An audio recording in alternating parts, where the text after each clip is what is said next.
धनबाद समरनालय के मुख्य सभागार में आज शपथ ग्रहण समारोह का आयोजन किया गया, जिसमें नवनिर्वाचित प्रतिनिधियों ने अपने पद और कर्तव्यों की शपथ ली। कार्यक्रम का माहौल उत्साह और गरिमा से भरा हुआ था। धनबाद नगर निगम के नवनिर्वाचित मेयर संजीव सिंह को जिला निर्वाचन पदाधिकारी नगर पालिका सह उपायुक्त आदित्य रंजन ने पद एवं गोपनीयता की शपथ दिलाई। इसके साथ ही नगर निगम के सभी 55 वार्डों के पार्षदों को भी शपथ दिलाई गई। सभी जनप्रतिनिधियों ने शहर के विकास, स्वच्छता और नागरिक सुविधाओं को बेहतर बनाने का संकल्प लिया। इसी क्रम में चिरकुंडा नगर परिषद के अध्यक्ष सुनीता देवी को उप विकास आयुक्त सनी राज ने शपथ दिलाई। उन्होंने अपने क्षेत्र के समग्र विकास और जनहित में कार्य करने की प्रतिबद्धता जताई। इस अवसर पर कई प्रशासनिक अधिकारी, जनप्रतिनिधि और गणमान्य लोग मौजूद रहे। समारोह को लोकतंत्र और सशक्तिकरण और स्थानीय विकास की दिशा में एक महत्वपूर्ण कदम माना जा रहा है, जिससे आम जनता की उम्मीदें भी जुड़ी हुई है।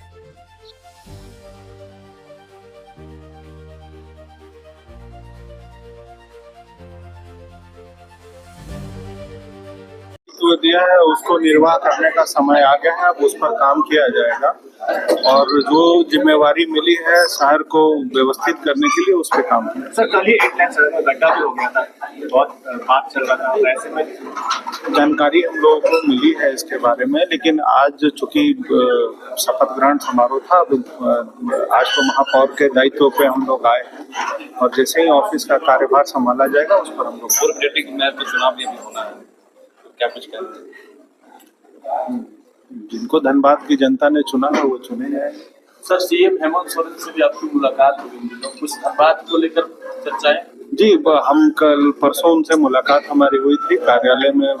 श्री हेमंत सोरेन जी से मुलाकात हुई थी कि चूंकि हमारे राज्य के मुखिया हैं और धनबाद नगर निगम क्षेत्र में उनकी भूमिका एक अहम है, चूंकि राज्य के विकास में उनका एक अहम प्रमुख भूमिका होती है, तो वो इसी सिलसिले में उनसे मुलाकात हुई और उनसे हमने ये कहा है कि धनबाद नगर निगम क्षेत्र में जो विकास संबंधित जो भी मुद्दे हैं उनमें उनका सहयोग चाहिए और उन्होंने मुझे इस बात के लिए आश्वस्त किया है कि हमारा सहयोग है।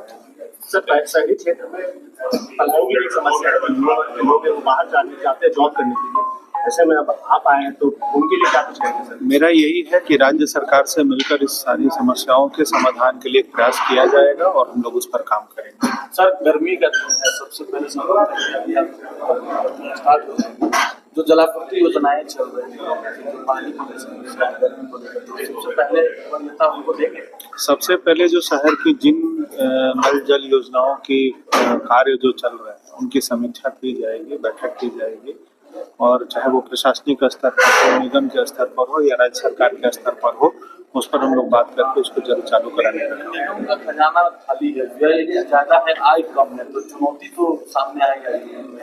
देखिए, कभी कभी स्थिति ऐसी होती है कि देश, आप देखे होंगे अभी नहीं, जब शुरू में जब देश हमारा बहुत अभी विकसित नहीं हुआ था, उस समय जब बॉर्डर पे लड़ाइयाँ होती थी तो हमारे सैनिकों के पास इक्विपमेंट्स कम होता था और लड़ाई लड़ते थे तो वो अपनी हिम्मत से लड़ाई लड़ते थे, इक्विपमेंट से नहीं। ना उनके पास हथियार होता था, ना उनको खाने की व्यवस्था होती थी, ना रहने का कोई संसाधन होता था, फिर भी देश के लिए